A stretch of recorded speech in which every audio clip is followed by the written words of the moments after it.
612 கோடியில் மதுரை நத்தம் பறக்கும் சாலையில் நாள்தோறும் இன்ஸ்டா அலப்பறைகளின் ஸ்பாட்டாக மாறி வருகிறது. பறக்கும் பால சாலையில் கையை பிடிக்காமலேயே பைக் ரேஸில் ஸ்டண்ட் செய்வது, காரில் இரவு நேரங்களில் ரேஸ் என நாள்தோறும் சமூக வலைதளங்களின் லைக்குகளுக்காக மற்ற வாகன ஓட்டிகளுக்கு இடையூறாகவும் அச்சுறுத்தலை ஏற்படுத்தும் வகையிலான செயல்களில் ஈடுபட்டு வருகின்றனர்.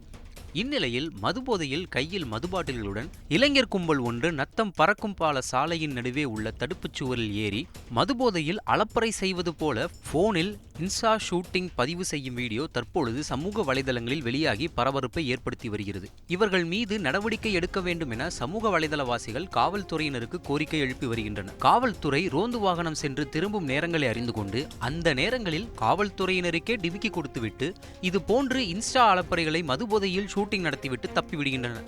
இதன் உச்சகட்டமாக இது போன்ற வீடியோக்களை எவ்வித அச்சமும் இன்றி பதிவிட்டும் வருகின்றனர். மக்கள் பயன்பாட்டிற்காக சாலைகளை தங்களின் அட்ராசிட்டி விளம்பரங்களுக்கான பகுதிகளாக மாற்றி வரும் நபர்களின் மீது பாரபட்சமின்றி காவல்துறையினர் கண்காணித்து நடவடிக்கை எடுக்க வேண்டும் எனவும், பறக்கும் பாலத்தில் தேசிய நெடுஞ்சாலைத்துறை சார்பில் சிசிடிவி கேமராக்களின் எண்ணிக்கையை அதிகரித்து கண்காணிப்பை தீவிரப்படுத்தினால் மட்டுமே இரவு நேரங்களில் நத்தம் பறக்கும் பாலம் மக்களின் பயன்பாட்டிற்கானதாக மாறும் என்பது பொதுமக்களின் கோரிக்கையாக உள்ளது.